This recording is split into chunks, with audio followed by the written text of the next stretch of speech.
algumas semanas.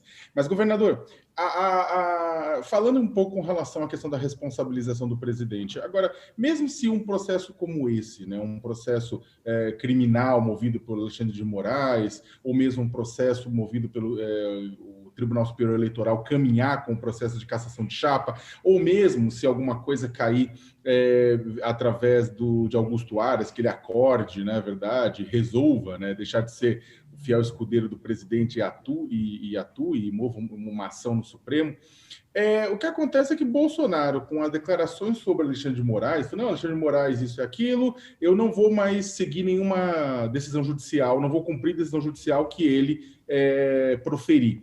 Né, o presidente da República acaba indicando que, se a decisão judicial no futuro não for do agrado dele, no limite ele pode dizer simplesmente não vou cumprir, o que inclui, de repente, uma retirada. Ele falou que ninguém vai retirá-lo da cadeira a não ser Deus, né? E aí a própria manifestação em Brasília contra São Paulo foi uma tentativa de demonstração de força, colocando setores do agronegócio, policiais aposentados, outros grupos religiosos, né, para demonstrar força para Bolsonaro, de que ele apresentaria resistência. O que aconteceria? O senhor acredita que, uma vez cassada a chapa, uma vez cassado o mandato, uma vez afastado por algum motivo, ele se negue a sair e consiga se manter no cargo, a força?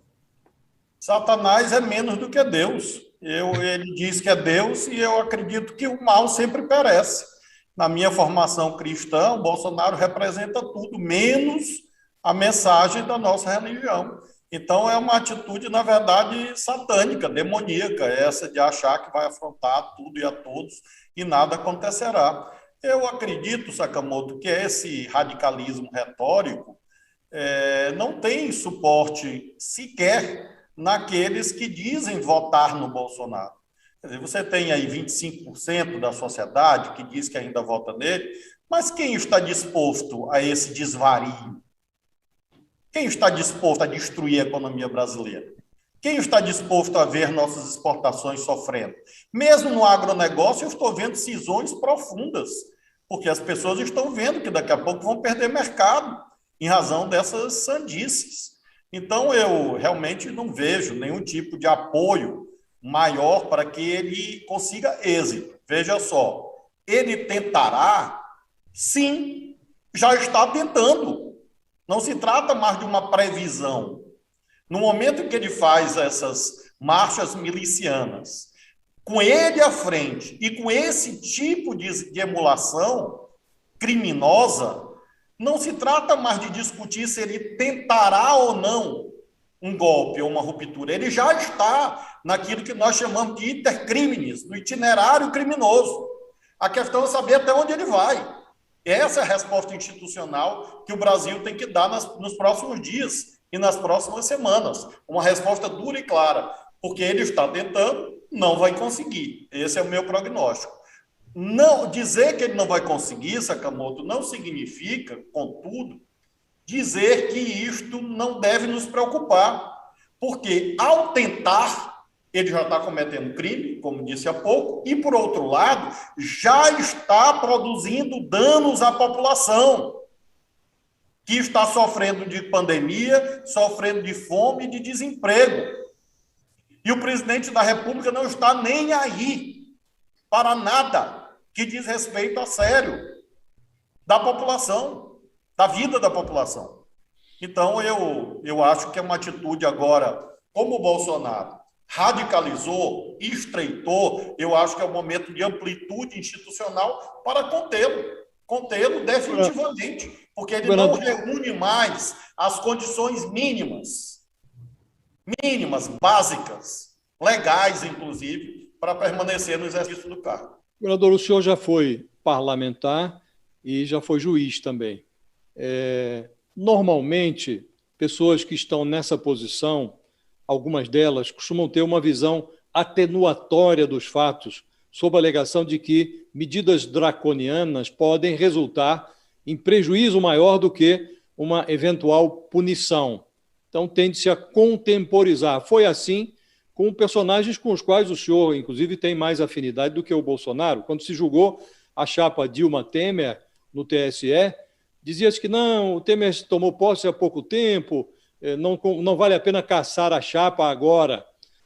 Quando foi para decidir sobre a prisão do presidente Lula, também se dizia, não, a reação pode ser muito grande, é um líder popular. Agora, houve-se também no Congresso e também no Judiciário esse tipo de argumento.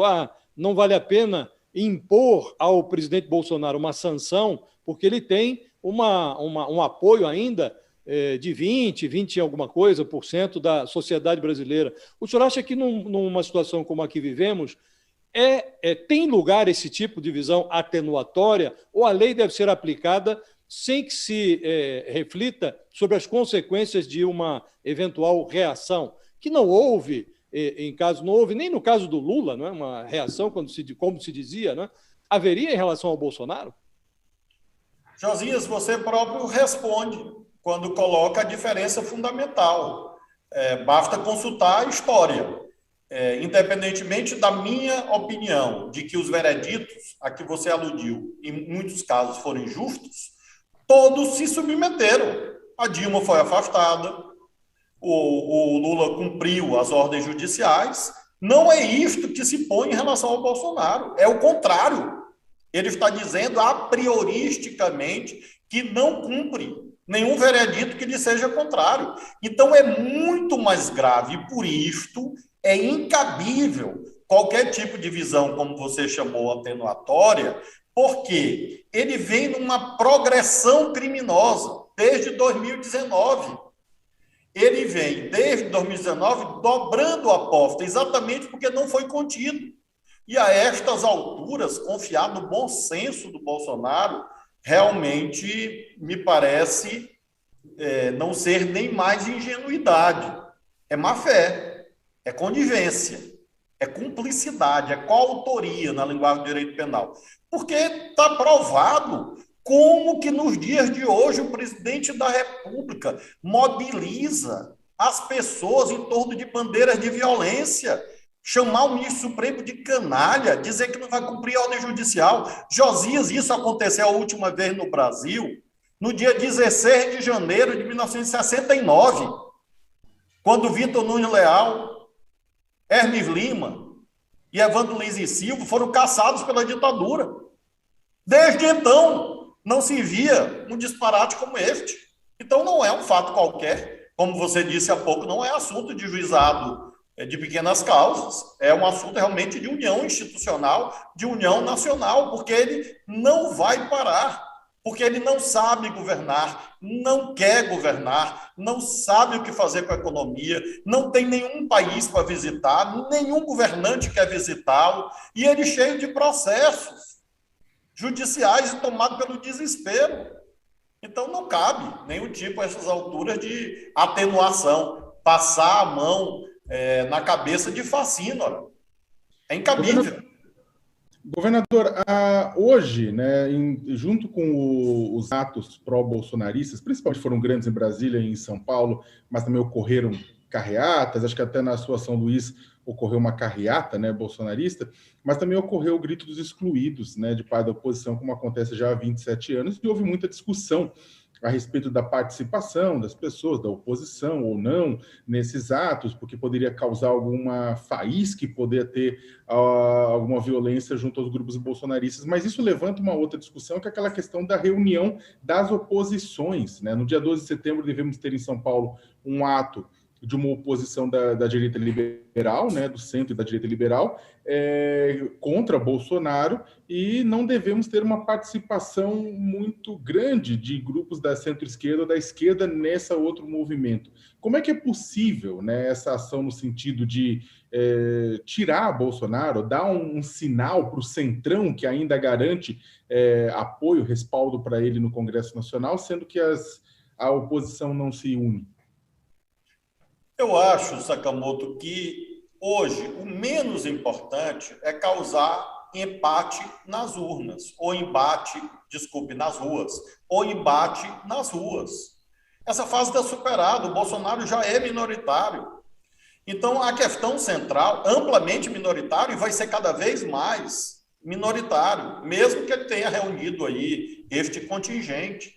Então, a questão, a meu ver, o olhar principal se volta à dimensão institucional. Qual a saída institucional para um país que vem sendo destroçado por um presidente isolado e desvairado?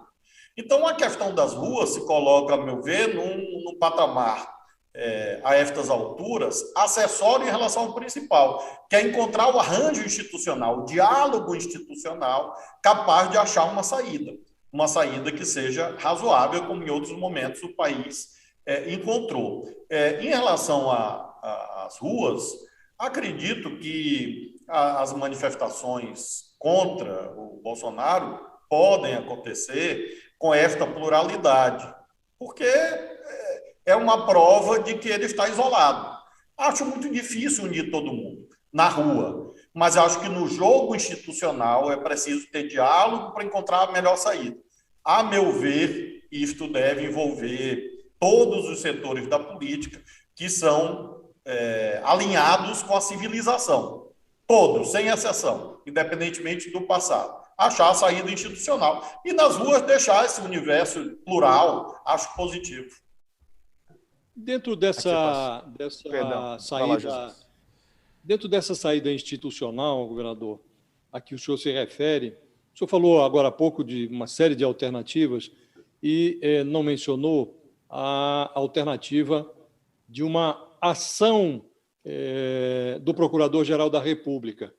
O Augusto Aras, como suposto defensor dos interesses da sociedade, não caberia a ele, numa situação como a que vivemos hoje, em que o presidente fez discursos como fez em Brasília, em São Paulo, não caberia a ele agir de ofício, independentemente de qualquer procuração, de qualquer provocação, não caberia a ele propor ações contra o presidente, tanto no âmbito eleitoral quanto na esfera criminal?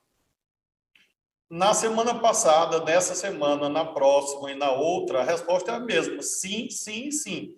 A questão é que isso não vem ocorrendo. Então, eu não coloco isto no meu cenário analítico, de análise, porque me parece, infelizmente, improvável nesse momento. O que em si, obviamente, já é grave.